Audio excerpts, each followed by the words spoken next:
if I beat this fella, I'm fighting for Mayweather. So even though, you can't look past the opponent in front of you, I use them. I say, this fella beats me, I'm not fighting for the welterweight title. I'm not seeing my name in lights in Vegas. I can have my eye on all this Vegas, boxing at City Stadium. I can see all that. In doing that, I'm not going to forget about this fucker on Saturday.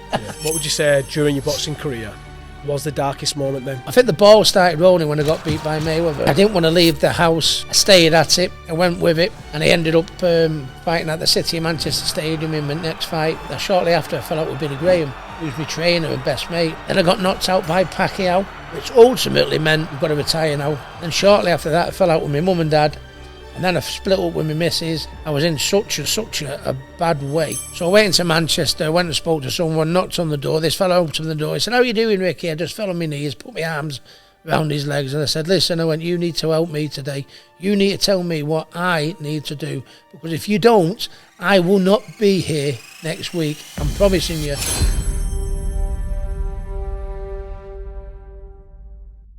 Ricky Hatton, welcome to Greatness on Demand podcast, mate. Yeah, good to see you guys. How you doing? You I'm good, yeah. Keeping busy. Yeah. Looking good, Jim here. Big Dino. Yeah. Well? I offered him out over there and he shit himself. Did he? Is that what we're happening with it? Yeah, that's what was happening. But Did you hear his call out on you, mate? He called him out on Twitter and that, but he said before. He must have said that before he got out of the car on the car park, I said I need my baseball bat and a cricket bat.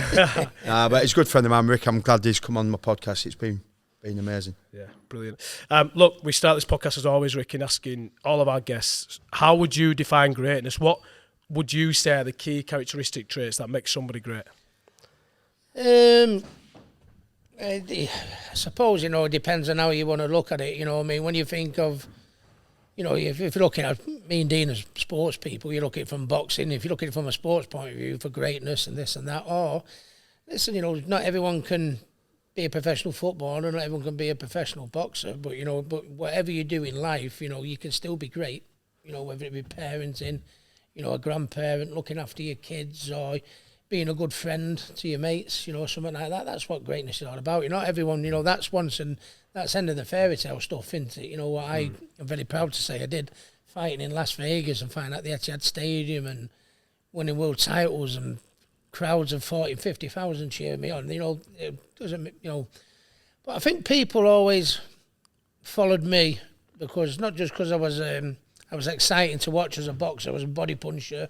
I was attacking and stuff like that, and I become the best in the world. I think most people like me, because of what I was, as a person, down to earth, no airs and graces, still only live five minutes from where I was born, do you know what I mean? Yeah. Still got the same mates I went to school with, still got the same places. And I think that's why people like me. So I think that all you can do is just be whatever you do, whether it be with your family, with your friends, with your job, just give it the best you can do. And in doing that, no matter how successful you get, give it your best and just remain humble. Yeah, I think you've hit it on the head there. I think I said the same to you earlier. You two remind me very similar, and we'll get into it obviously in this pod and find much more. But what you just said there, I think you've nailed it. So if I think back, like I'm 36, so how I got into boxing, big boxing fan, were you? So my dad had let me stay up at 2 a.m. and fucking watch the fights, you know what I mean? But you latch on to characters. I always think of it like Gladiators when I was younger. Everyone loved the fucking Wolfman because he was the one who stood out and there was something about him. And I think it's the same with you, and I think it's the same with you when you played, is its characters. I think that misses in a lot. So take us back to what if we were to go back and look at you as a kid and what shaped you, like what environment were you brought up around, like who were your inspirations? Take us back to those early days. Well, I was born on the council estate, just on the outskirts of Manchester, Hattersley. And incidentally, it's still my local, and all my mates went to school with, still going there. Play darts on a Monday night for the. Any good, mate? I'm a little bit better at boxing. But no, I win more than I lose. But I was born in the council estate, Hattersley, and like most council estates, best place in the world. Never forgot me roots. Worked hard to try and get off the council estate like we do, but you never forget. So you want to work hard to get your kids and your family off the council estate, but you never forget it. Yeah. And that's why I've still friends and I still go there. But it's a council estate that not had too much to, you know, to be grateful of. This area, you know, was some of the nicest people you'll meet. But years ago, they had the Moors murderers, Mara Hindley, Ian Brady. Yeah. And then down the road from this very gym, we had Dr. Howard Shipman on the bottom of Market Street there. Jeez. And then on Hattersley Estate, you know, do you remember them two police officers, them two ladies that went to the house, you know, knocked on the door, and they got shot. So ultimately, which is, council estates don't get the best reputation, but I've always been proud of me roots, and in fact that even though I have come off the council estate, I've still lived 5 minutes, and I'm there most times of the week with the same mates and stuff like that. So, but the one thing I admire about you, and we've just been doing a bit of filming for CBD Oil, and I actually thought you were my twin because we're exactly the same. I took him yesterday in Hull, stayed at my house, and I took him in this pub, and it's a rough pub. And you walk in there, and all the lads are going, all right, Dean, they don't talk about football, they don't talk. And the one thing I admire about, I never ever changed. My dad said to me, never ever change, because what goes up must come down. Yep. And that's how we become friends, and I respect you, because you don't forget your mates. You don't forget about how much money you earn, or forget about what your success is. You need them people around you to keep you going. And that's how you're exactly the same as me, and that's how much I admire you for it. Yeah, and it's like going back to the first question you asked, how would you, you know, label, you know, greatness? Yeah. Stuff like that. There's no point, what's the point? There's no point being the greatest if everyone thinks you're the dickhead. Yeah, exactly. Yeah. You know what I mean? Yeah. You know, Who don't respect you. I can go in the pub and they go, hey, how you doing, fatty? How you doing? Yeah, you're all right. And the banter and having the laugh and stuff like that. And the people say, oh, he's never changed, Rick, and people go, well, whenever I go, sometimes they go, no, you still come in the local pub, don't you? You play darts, you still go to City and come in the pub next to the ground and have a pint and speak to everyone. You never turn a picture down, and how do you? And well, should I get a pat on the back for being like that? Yeah, exactly. Yeah. No. Why should I get a pat on the back for being normal? It's all you've having known. time for people. Well, I get staying in the local area, which let's have it right. People support me from day one when Ricky Hatton, no one knew Ricky Hatton. So why should I be pat on the back for? That's where we all should be. Well, I get asked. I get someone go, oh, I can't believe you're still coming here. Why? Yeah, exactly. I've been there since I was 18. Or they say, I can't believe you are how you are. Oh, you are who you are. But I think, Rick, for me, that's a massive compliment for me. Yeah, absolutely. Because I know if my old man was alive now and he thought I'd been a big time Charlie, I ate big. I said to my son Josh, I ate big time Charlies. Why? We're no different to anybody else. You've just been successful at your sport. But when you go for a pint with your mates or play darts like you say on the Monday night, they're your mates. They're the bread and butter of your life. Do you know what I mean? We're all human. It's like we eat it off, didn't we? Because like I said to you, the status of fucking celebrity and like it's bullshit, mate. Yeah. Like you're fucking and it's getting worse. What with social media and this. You can't go anywhere. There's some good things about social media. Do you know what I mean? I'm on my social media a lot, and I love, you know, banging the drum. You know, I'm an ambassador for mental health. I love banging the drum about the mental health. I love, you know, trying to bring the next kid through to try and make a champion of some youngster, you know, some local youngster. Imagine if I could give some local youngster what I have now with my family, my kids and this and that. I know I worked hard for it, but if I've got what I've got in here, and I can give that to someone and make them a success, that's what a lot of people did a lot for me in the early days when no one knew who Ricky Hatton. It was Richard Hatton back in the day. No one knew me, and a lot of people put themselves out. So I feel that's what I'm doing now. I'm an ambassador for mental health. I'm trying to bring the next one through and help the next generation through. And that's what it's all about. And people just turn around and say, well, what do you come? Like Dean said there, what do you come in here for? I went, well, where do you want me to go? Sure, they expect me to be on a red carpet every people believe their own bullshit, right, mate? Not me. Ego. I mean, you know, Yeah, absolutely agree. So that's your drive now then in helping others. Take us back to a young Ricky Hatton then. So what were your drive when you were younger? Obviously you came into boxing, but what you envision at a younger age? Because obviously as we go through chapters of his life, we obviously see life much different. But at that early stage, what were your drive back then? Well, I did. I used to love all the Bruce Lee films when I was a kid.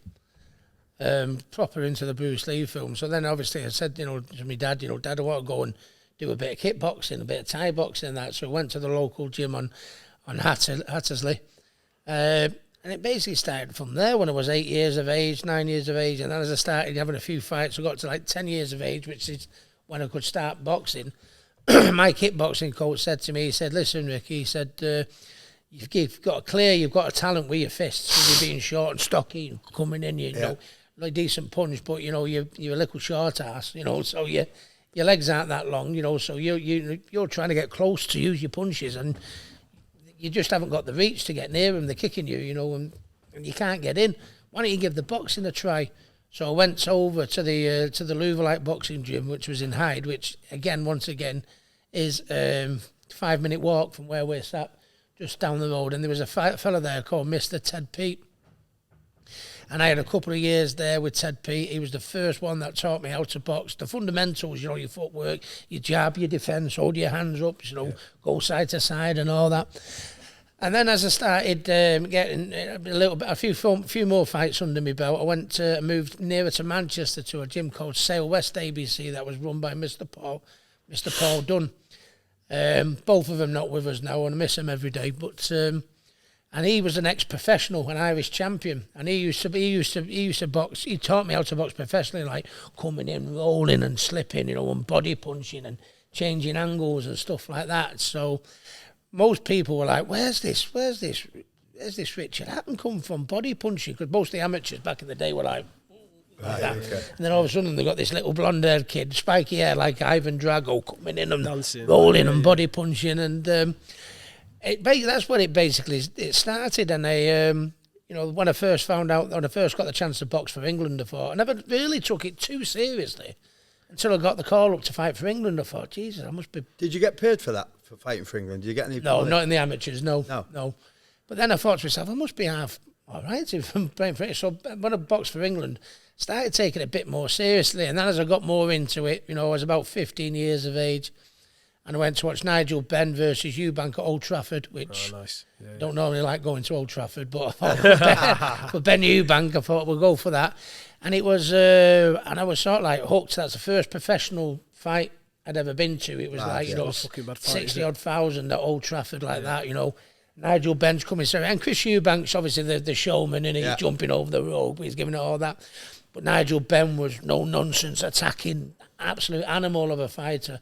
And I wanted to be like Nigel Benn. He was my first hero, and I thought, I said, you know what, I want to be able to fight one day at maybe not Old Trafford, but in a stadium like that, and have fans look at me with the love and admiration like they looked at Nigel with. I thought, wow, that's what I want. That's what I want.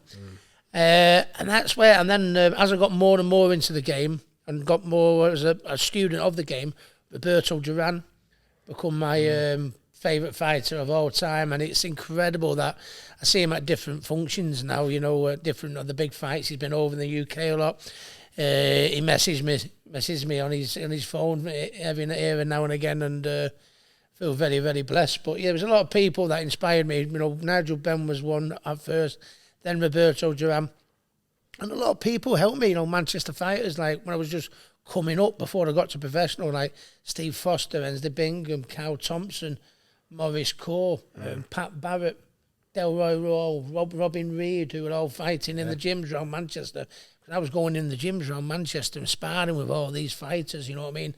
And it, you know, I've never forgot that, you know, people like that have helped me when no one knew of Ricky Hatton. They helped me get to where I got. Yeah. So when you look at it from an outset though now, you see the fucking accolades that you said you did that all in big, only one Ricky Hatton, and like I said, I loved watching you because you are like that aggression, pit bull, fucking get in and, do you know what I mean, and give what you've got. What don't people see though, Rick? So like behind the scenes, the sacrifice.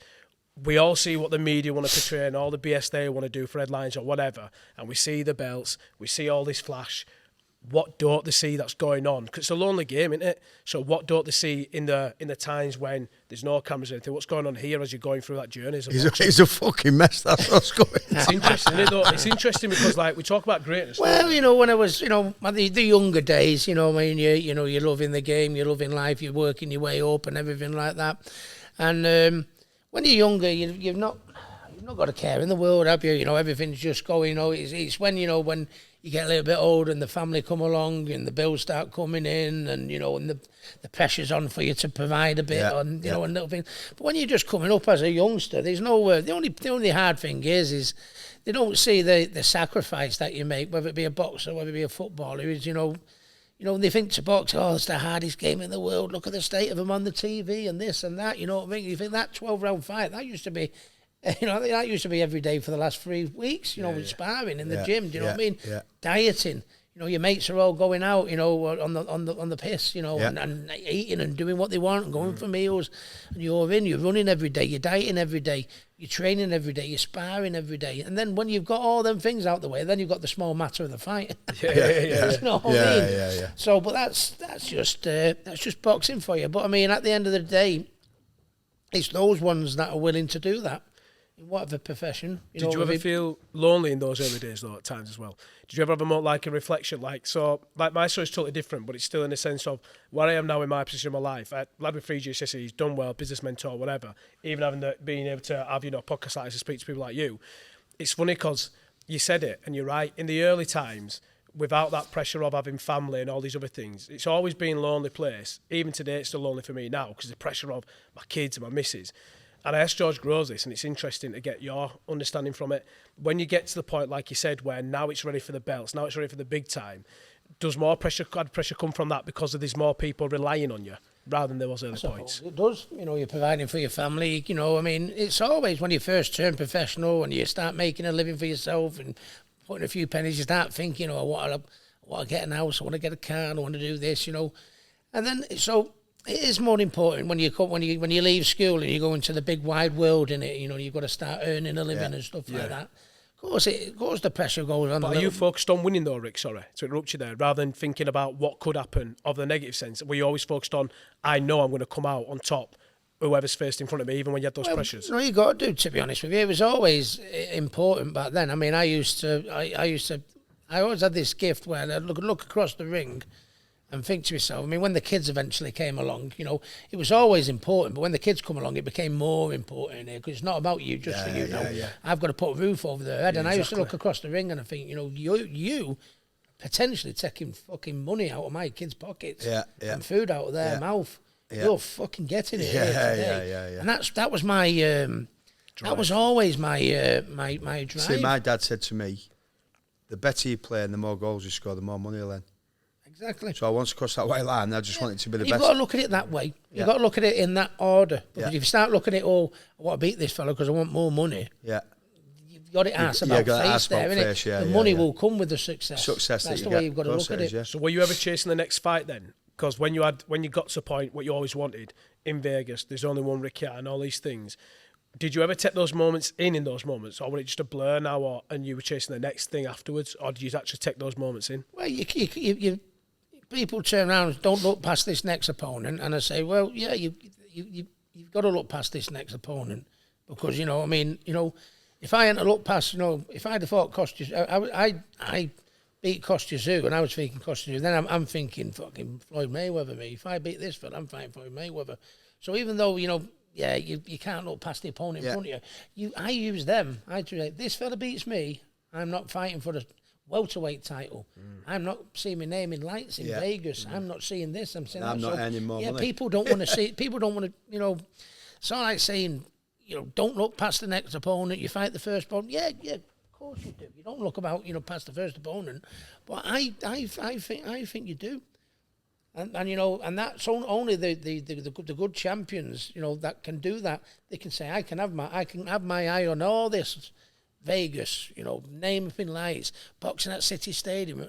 I can see all that, but in doing that, I'm not going to forget about this fucker on Saturday. You know what I mean? Yeah. I could look into the distance, but still not take my eye off the ball. And that's the thing. When people say, "Don't look past this opponent," because you were inferior, you are taking your eye off the ball.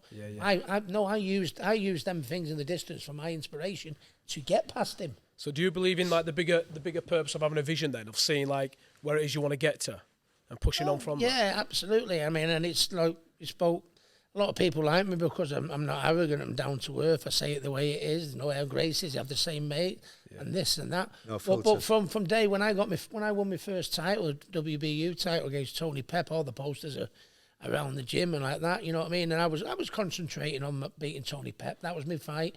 I know that would help, but I mean, I wasn't thinking I want to beat Tony Pep. I was thinking I want that belt and that belt and that belt and that belt. No, I want all the belts, and then I want one at another weight.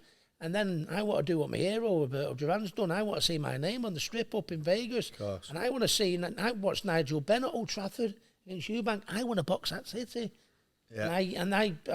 That's what I never look past any opponent.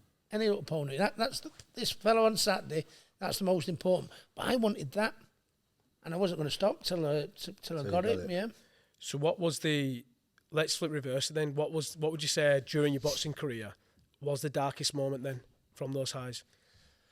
The darkest moment, I think the ball started rolling when I got beat by Mayweather. I mean, I had a couple of good learning experiences. Eamon McGee knocked me on my ass for my first time, when I was WBU champion. I went boxing in Detroit against a guy called Gilbert Queiroz, who he was Costa Rican, he was 6 foot tall, and he hit me with a right hand. My eye cut, and more importantly, it shut. And I went back to the corner, and the referee said, we can only give you one more round as you're the champion. I was only Intercontinental champion, but I was able to come through that. So you have them little stumbling blocks, the dark moments, where every fighter's got to tick the box, prove your heart, prove your cleverness, prove your chin, prove your stamina.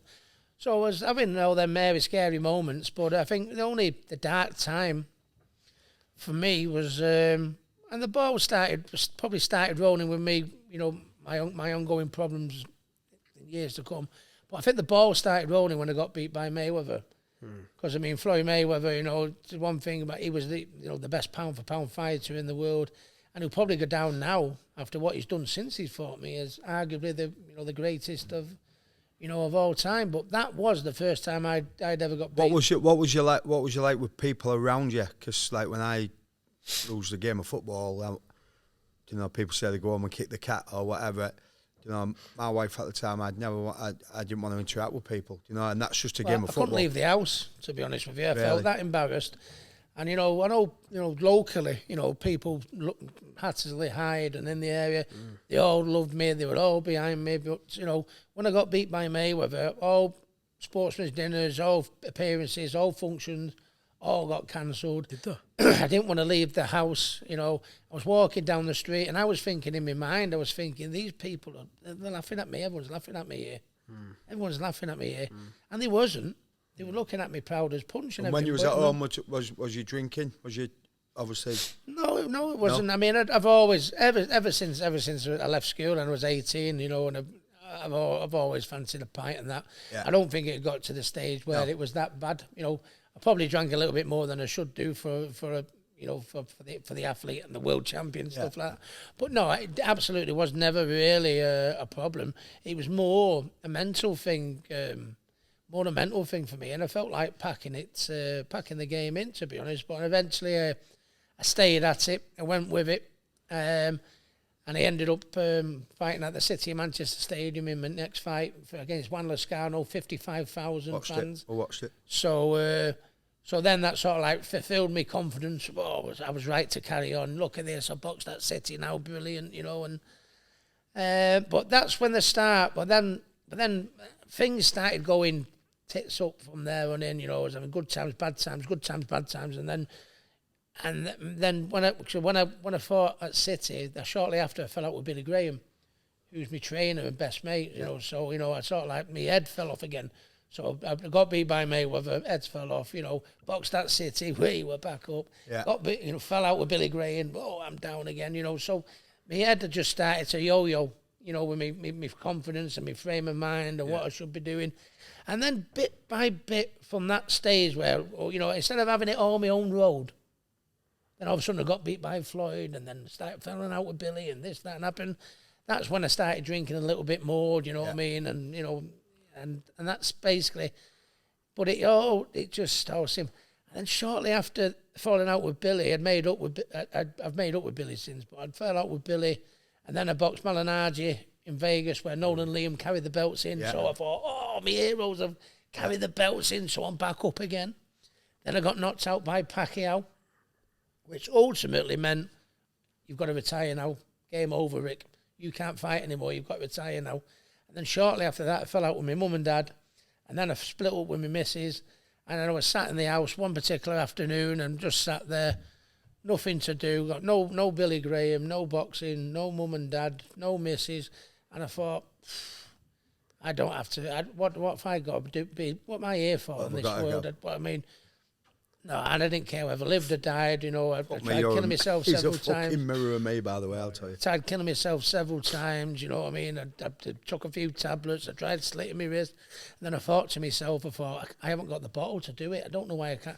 I don't know why I can do all these things in boxing, all these things in life, but I can't kill myself. Yeah. So I thought I'll drink and drug myself to death. That's what I did. Yeah. So I thought that's how I'll do it. And then I ended up going in the paper that time, and you know I was in such a bad way. Do you know what I mean? Didn't care whether I lived or died, and it was real trauma. Because I just stay locally. I don't really venture too far out. I just stay locally, and for the people of Hyde and Attersley, family and friends, and locally to see the state I was in was that big. I was off me nuts. You know, drink pissed every night. Sat in the pub on my own crying. Fucking hell. You know what I mean? It was a horrific time. What made you fucking turn the corner then, mate? So there'll be people watching this, Rick, yeah? Listeners and viewers, like, who might even be going through that now. Like, obviously you have to switch that. So what were the pivotal moment, if you can you actually put your finger on one time when you well, I thought to myself, you know, Millie, my first daughter, came along, and she wasn't planned, actually.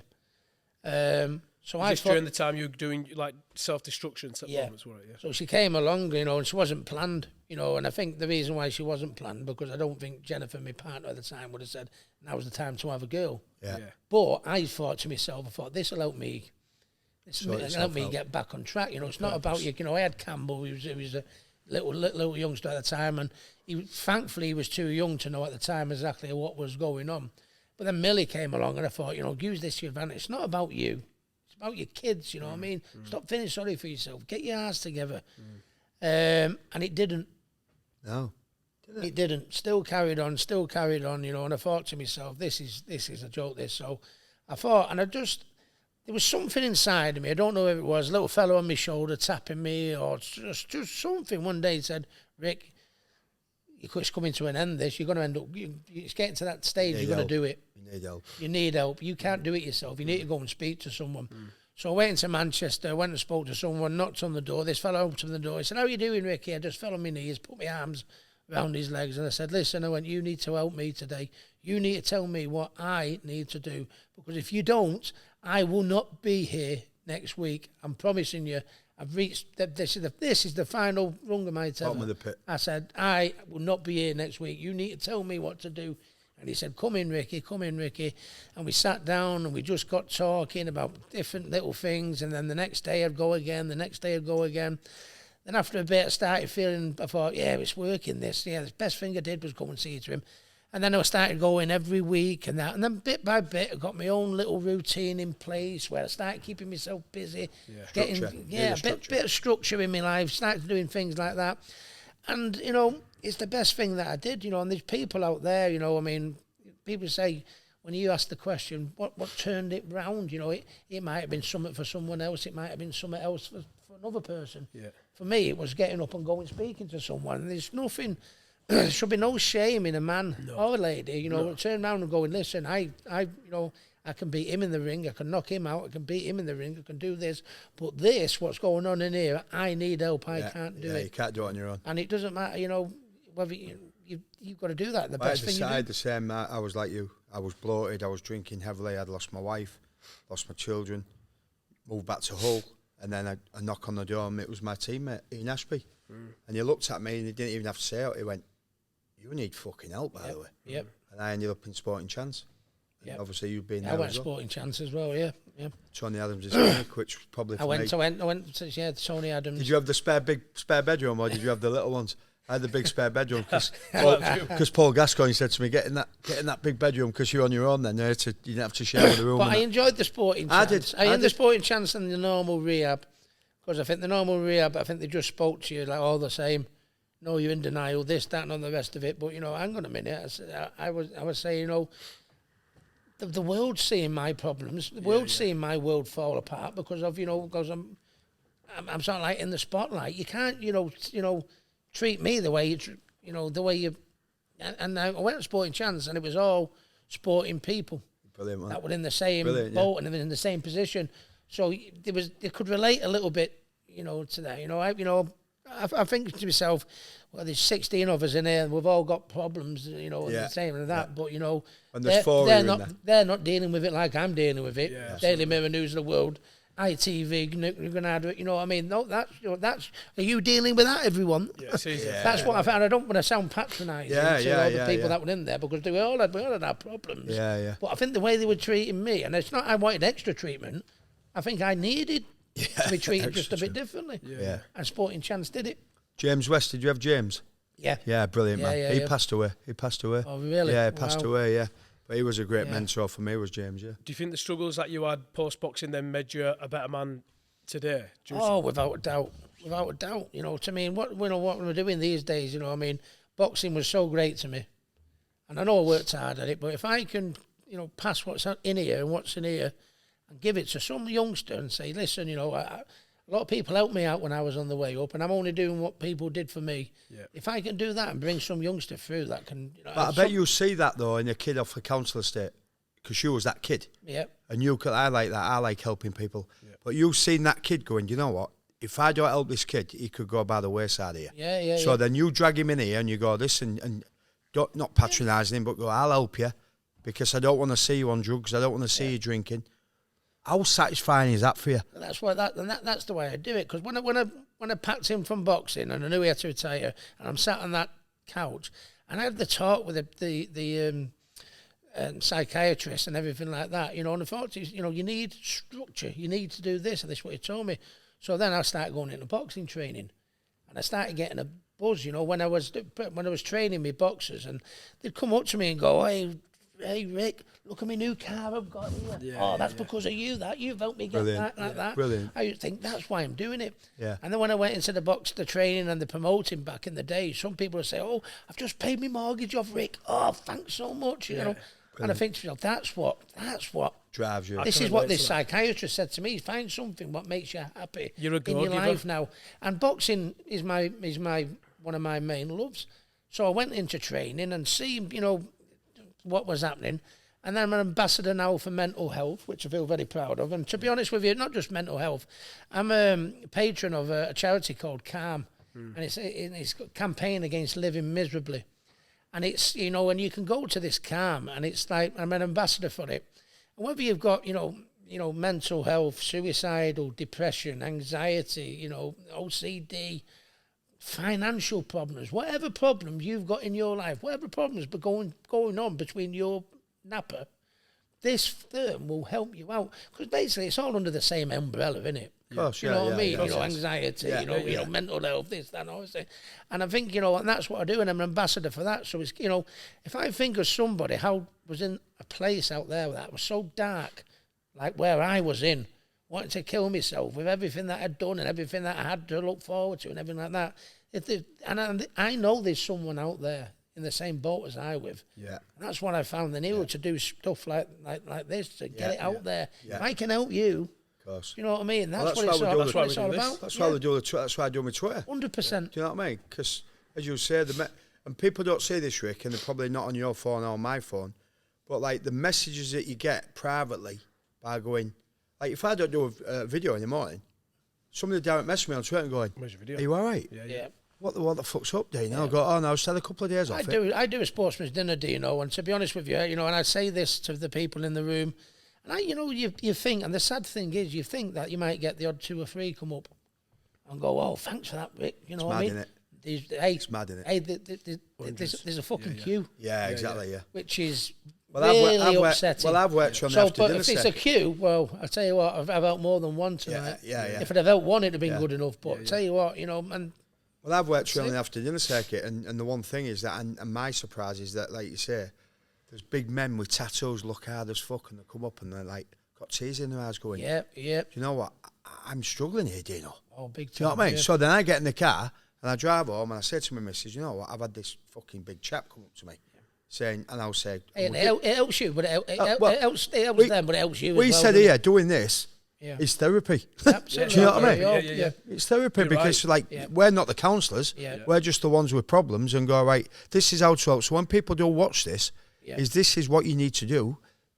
Don't be shy to cry. No doubt. Well, this is why I respect you coming on, mate, because from an outside, and people saying this is why we do it, they label everyone icon, celebrity, legend, and think they're fucking robots.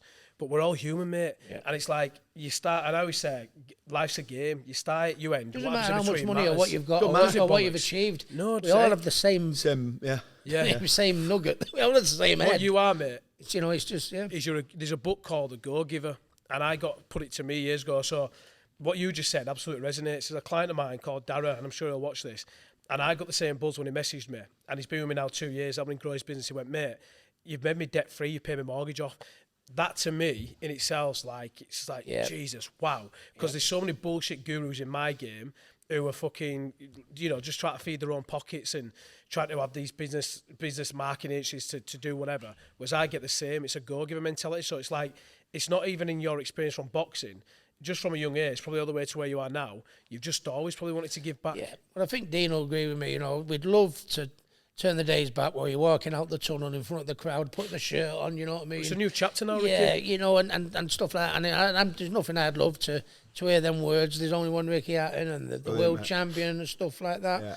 But, they can't last forever. They're, end of the rainbow stuff. We lived the dream. We fulfilled our dreams personally. Yeah. And we've come out the other end now. We've had a few little, speed bumps along the way now. But what we're doing now is trying to use, the position we got our in and our experiences to make the, to better. And there's one thing I know with my kids that I look after in my boxing gym, there's so much knowledge what I got from inside these boxing rings that I can pass on to my youngster. I'll pass on to one of my boxers. But I think being a good trainer is not just what you do in the four walls of the gym, it's what you do with that person when they leave the four walls of the gym. Yeah. Because there's no point if you're doing the best of the right things in here and he goes out there and they're not, he or she's unhappy or not right in the head. Yeah. And then for me sins, you know what I mean, I probably ticked every box. Whatever they're going through, whether it be right, whether it be boxing related, whether it be relationship related, whether it be socially related or anything like that, if they come to me, and not just me boxers, anyone, if they come to me, I guarantee I'll pretty much be able to have the fucking answer for you. Yeah. For my sins, because I've done it. You've been there, yeah. You're more of a mentor, aren't you, than just being a coach. I think that's important. That's my job now.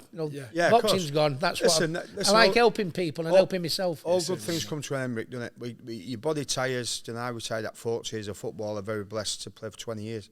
But I know that all good things come to an end. And it's very difficult when you're in the public eye and, I always say that you're judged every time we walk out our front door. Yeah, absolutely. Do you know what I mean? Because people think you're a bit of a freak. Me with my dementia thing the other week, and people looking at me with two heads as though I'm fucking dying. And I'm like, but Johnny lad on the street, he's the one who needs help. Do you know what I mean? And if you can do that, and like you say, you're like my twin brother, man. You fucking, I think it's quite freaky when we're speaking, yeah. If you could go back to your younger self then, knowing what you know now, what advice would you give to that young Ricky and that kid? People always say that. What would you change? What would you change about yourself? There's not to change, though, because it makes who you are. There's nothing to change. It makes me the person I am today. So what advice would you say? If I'd have been, squeaky clean and all perfect, I wouldn't be sat here now helping people. No, exactly. Do you know what I mean? It's you take your good experiences, what you've had through life and through sport or whatever, and pass it on to try and help people, which is what I do as a boxing trainer. And them downfalls, them bad times, them heart things you've gone through, them heartbreak you've gone through, the bad things, you know what I mean? Give that to someone who's in the same boat and try and help them to come, to come through it. And that's what, so if I could give any advice to any youngster at young age of mine is just, listen, never be scared of, if you're a little whippersnapper, going to your mum and dad and asking this, or going to your football coach or your boxing coach. And as you're going through life, never be scared of going to a mate or, or just to anyone. And just, if you've got someone in your mind, get it off you. Yeah, don't be a wimp. You know what I mean? Because that's what I thought. I've got good mates.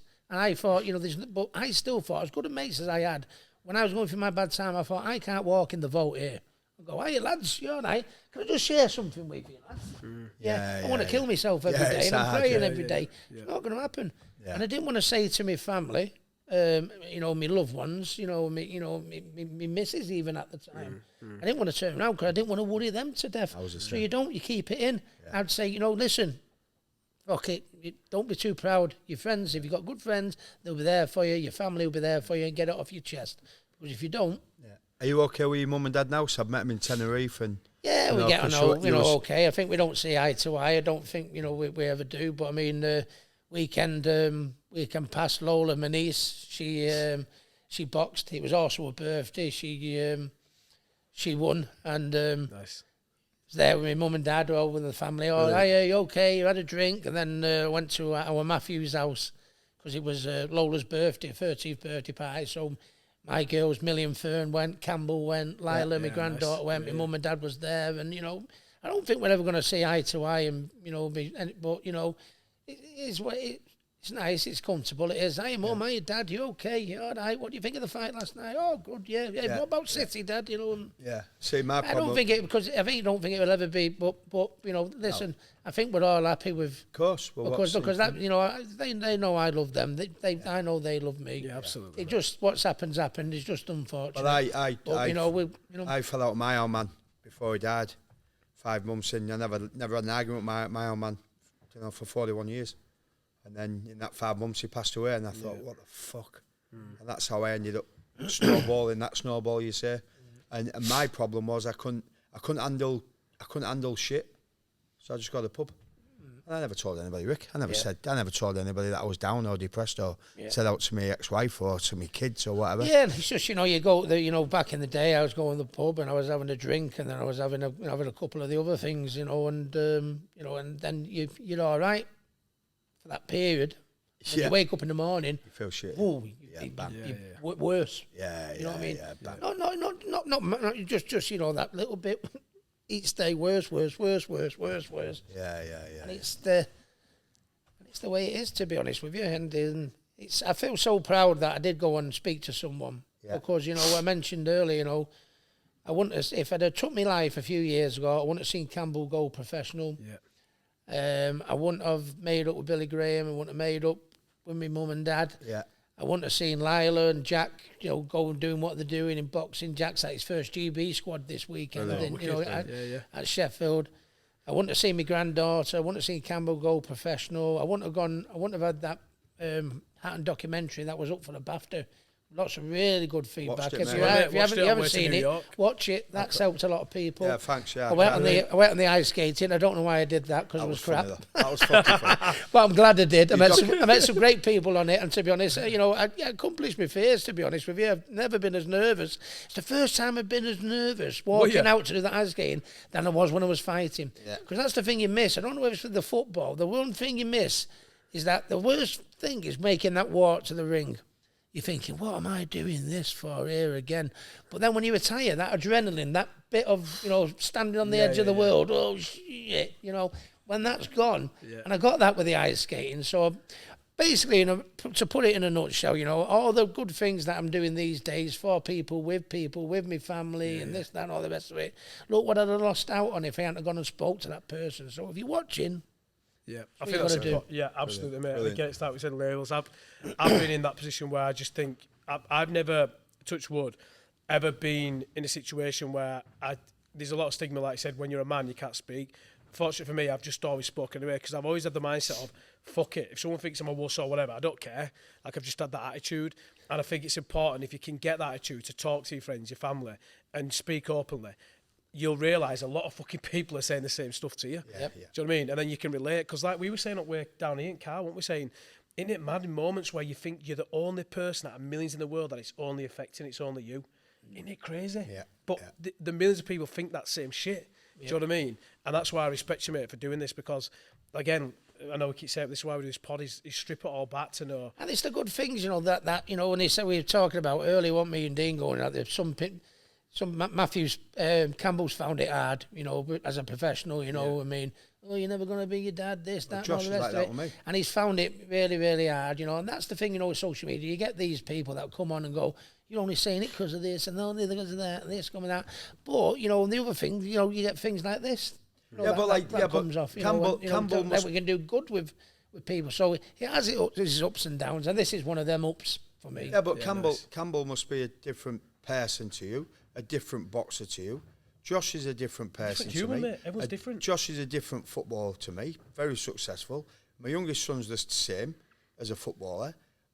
Like you said, people say, "Oh, your son's a footballer because of you." Watch him fucking play. I don't play anymore. Oh, your son's a boxer because of Ricky Hatton. Same with brother for Matthew. Matthew had the same thing as Campbell went through, and I say to Campbell, look at Matthew as your inspiration. Matthew lost a couple of fights out of his first 16 fights, just like you've done. And when he stayed at it, he won the European title. He made 4 defences and went the distance with Canelo Alvarez. Johnny Nelson for the world title. Johnny Nelson. So you know, and that's the way you've got to look at it. You know what I mean? You know, for every. And to be honest with you, whether it be on social media, high percentage of the time, everything's positive towards Campbell. A good luck, son. Yeah, you good lad. You know this, that, and all the rest of it. But you know, sadly, there's always going to be the odd one or two. But that's the thing is with social media, and you know, I think it's for the better. Yeah, social media. Certainly when we're doing stuff like we're doing today, and getting messages out there like we're doing. Yeah, exactly. Yeah. So, and like I said, when jealousy comes from the fucking fear of comparison, mate. Absolutely. They don't want to compare themselves, and that's why they get jealous. And it's funny, people can talk about doing something. My dad said to me, and it's one thing that I've always stuck with me: don't talk about it, do it. And the reality is that when someone passes a comment, you're forgotten about anyway. No one really cares. Do you know what I mean? Social media is that platform to showcase what your life is like, when really it's not. Do you know what I mean? It's just trying to put it in a position of look at me and how I get, and it's not. We're all human, and it is what it is. So tell me, like, your driving force now, then, mate. This is a different chapter of your life. So I know you said helping people, but what are you looking forward to in the future? Like, what's your next passion, your next drive then?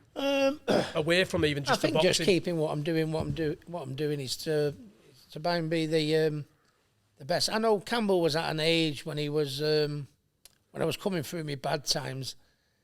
I think he was at an age where he didn't know what was going on, but he didn't have as good a dad as I'd like to think he's getting these days.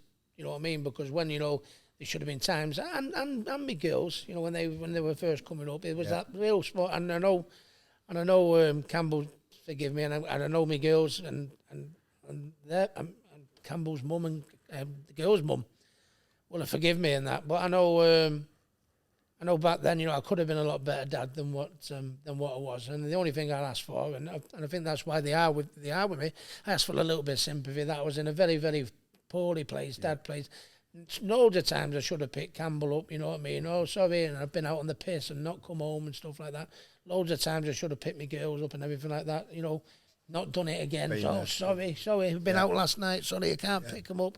You know what I mean? So I've tried to use them bad things to try and be present day, you know, the best dad I can be and the best granddad, you know, I can be. Needs to say my goal is to try and bring the next champion through that will hopefully make the country or even the local area proud, like I think I made them. Anybody with mental health, I'm always going to bang the drum like we've done today, you know, to try and help them, get them through it and everything like that. And basically that's doing stuff that makes me happy. And in doing that, if I can help make others happy in the same process. Done your job. What's a misconception you'd say that people might have about you that, you know, you'd set straight? Misconception about me that they're set straight, you know, I don't know. I think listen, you make your mind up, you know what I mean? I hope, you know, if you've got the problems, you know, with mental health or, you know, anxiety or depression or, you know, anything like that, I hope you can, you know, take this, because a lot of people go, oh, Ricky, you still see him, he still goes to the pub, he's still a pisshead, he's still this, that, you know what I mean? You know, if you want to look at it, Ricky Hatton, from that point of view and not listen to what I'm saying here now and trying to give you the benefit of my eyes, if you'd rather be they could childish and say, oh, all right, you're a fat bastard, you're the pisshead, you're this, that, you know, you know, that's your prerogative. Yeah, but I don't talk to people like that. Good luck to you. I don't talk to people. But if you're, you know, seriously, and you know, and you're in the same place I am, give what I'm saying a try. Yeah, exactly. Yeah. I've just been blackballed from a golf club. Yeah. Some fucking idiot. But my dad uses it's fucking funny. No, because I'm They can't fucking play golf. That's right. I'm still one of the boys. Yeah, I still go exactly. to the pub. But I still have a like, pint. People go, oh, look at him. He's fat, overweight, having this, having that. No, come on. You know, well, you've saved me a fucking £1,000. That's what I said. They've just put new windows in clubs so they know what you fucking played and smashing out fucking things out. Honestly, mate, wrapping this up, like, all respect to you, like, sitting here, I mean, you'd agree, wouldn't you? Just unbelievable. And this is why we do this, mate, is like get away from the fucking headlines and the BS and understand as a human who is Ricky. So all fair play to you, mate. Look, wrapping this up, we do quick fire questions, nice and light-hearted. You like your first opening question, don't you, do you? Right, so this is... You sat up quick then, I'm a little bit worried about that. This is wrapping it up because obviously my on my bucket list, I know you've done the Dancing on Ice. I went for an audition and Ryan Sadbottom got in instead of me and got voted off first, so that was a bad decision by Dancing on Ice. And then I went for an interview in the Jungle and Fatima Whitbread got in instead of me. She must have been better looking, and you know what I mean. But if you was to go in the Jungle and you've got to the final 3, you've watched the Jungle obviously. When you have that meal at the end, what would your starter be? What would your main course be? What would your dessert be? And I can fucking guarantee I know what you're going to say about swallowing it down. So what would your dessert be? Your starter be? What would my dessert be? What would your starter be when you sit? Starter, main, dessert, and then you drink at the end. What? There's your first meal when you come out the Jungle? No, so you're in the final. There's 3 of us. There's us 3 here now. You can eat. You had anything. You've had no salt. You've had no. So if you're in a restaurant, what would you get, and anything what would you get on there? Anything. So your starter. Your starter. I'd probably say barbecue spare ribs. Okay. Yep. Nobody said that while we've been on here. Main course. I would have chippy, fish and chips with chippy curry. Right. Okay. All right. Yeah. I don't really have a sweet tooth. To be honest with you, thank God. Ricky Hatton don't have a sweet tooth. Imagine how bad it'd be if I had one. But no, I don't really have a sweet tooth. But Christmas, I always have trifle. Right, okay. You know, at Christmas. Like trifle. And then I think I know what you're going to say. And then probably a barrel of Guinness. A barrel of Guinness. Not just a pint, a barrel. Yeah, a barrel, yeah. Nah, what's your go-to karaoke song, Rick? Yeah. My go-to karaoke sing song. Fucking Man City fucking song. Funny enough, I have the Jungle. We'd be all right. We're singing that in the Jungle. Mine's Al Wilson, the Snake. Go on then, give us a rendition. Go on, on her way to work one morning down the path alongside the lake. Yeah. Well, I'm seeing him in Tenerife on Sunday, so that's how fucking karaoke song. It won't sound that good in Tenerife.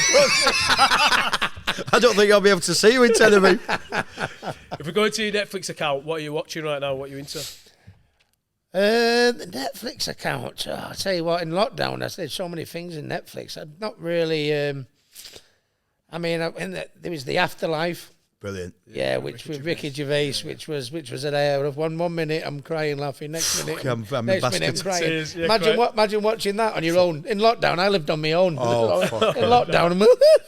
There's a fly on the wall. Do you know what I mean? And I like that the one with. Cuba Gooding Jr. and OJ, The People versus OJ Simpson. That was a big series. That was I watched that one, and that was like incredible. All the conspiracy theories and that. You know. Have you watched the Robbie Williams one? Yeah, I haven't, no, but that's the one. Yeah, I've watched that's it. the one. I'll tell you what, everyone has spoke to, not one person has. Because we're crybabies. At the end, I'm telling you this now.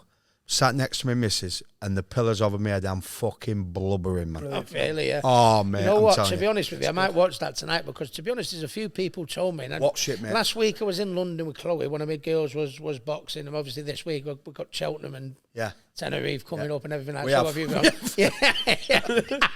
I'm there tomorrow. Yeah. But I need to. But yeah, a few people told me watch to it. do The Robbie Williams. You know what I cried at overnight? Honestly, seriously, I hadn't seen any of them. And I last took it to cinemas goes, I've booked it in. You'll read reviews. It's true about it. Bridget Jones's Diary. It's a fucking mate. No, more than just a baby or something. No, it's a Blu-ray. Yeah, so I had watched it, but he's passed away. And it does reflections on the kids and that sort. Honestly, you keep watching Bridget Jones. I'll watch Robbie Williams. Yeah. Don't watch The Champ. I cried at The Champ. Oh, The Champ. I remember that years ago. What are you trying to do to us? Making that the producer. If they give me the script, I'd have just gone. Don't watch that after 10 pints of Guinness. Yeah. What's one thing that people don't know about Ricky Hatton? To take a while, come to. to answer that, I think a few people do know, don't they? I'm scared of cats. Scared of cats? Yeah. I'm allergic to them, Yeah. I'm allergic to them. I got- God, this is so fucking weird, by the way. I allergic got to 'em. scratched. Are you scared of cats? When I was 2 years of age, Are you? 2 years Swear old, I got scratched down when I was playing with one with my next door neighbour. I got scratched down my face. I was lucky, really. If it had hit my eye or anything like that, scratched me like that. So now, when they come across my path, I jump 6 foot in the fucking air. Brian Hughes, So you my get in jungle, they'll throw a load of fucking kittens in a coffee. Well, Brian you Hughes, just give them an idea, there you you go. knobhead. Brian Hughes, honestly, he had 2 cats in the living room, and I walked to school exactly the same. Stroked this cat on the wall. It was a bit undernourished, and it fucking went to stroke it. It pounced. They go up, don't they? Yeah. And it pounced and it jumped off my shoulder. Ever since then, I'd walk across the road if I saw a fucking cat coming the other way. Yeah, I do the same. I'd shit myself. I love dogs. And there's a few in Tenerife, they have a few stray cats, don't I they, hate knocking them, about don't you, and when everything they like walk that. near your chair and that. Yeah, you sat in the bar having a pint singers on Can't every night. get You up. feel something I'll going get on. You're like that, way! Get it out of here. Fucking brilliant. Best advice you've ever received? Best advice I've ever received? I don't know, probably stay humble. Nice. No matter what you achieve, stay humble, innit? But like I said, people loved me style of fighting, didn't they? But I've no doubt that people went, yeah, Ricky's a good lad, isn't he? No airs and graces, still a local lad, still knocks about local, Yeah, we'll go and watch him, you know what I mean? And I think I didn't have the following, you can have a big following. I got it not just because of the boxing. I think that makes me feel very proud. Yeah. That it wasn't just because of the boxing. They felt something else why they wanted to watch Ricky. Yeah, exactly, yeah. Wrapping this up, Rick, we ask everyone this final question, mate. I just want to say before I ask you it, honestly, unbelievable, mate. Unbelievable. This is why we do this podcast, like I kept saying, Greatness on Demand. You've just shown who you are as Rick. And, I think people watching this are going to take a lot of value from this as well. So, I respect you, mate, and thanks for having us. What piece of advice would you give to our listeners, to our viewers, of how they can find their own inner greatness, knowing what you know? What advice would you give them? I just think... I would say when we started off the programme, is all I can say. Work hard, stay humble. Don't keep it on your chest. Go and speak to someone. And I think if you live by that rules, work hard, you're going to be successful. If you stay humble, people will always like you. And if you do it that brick wall, go and speak to someone because you'll save your life. Brilliant. Ricky Hatton, thanks so much, mate. Pleasure. Fantastic, mate. Fantastic. Fucking unreal.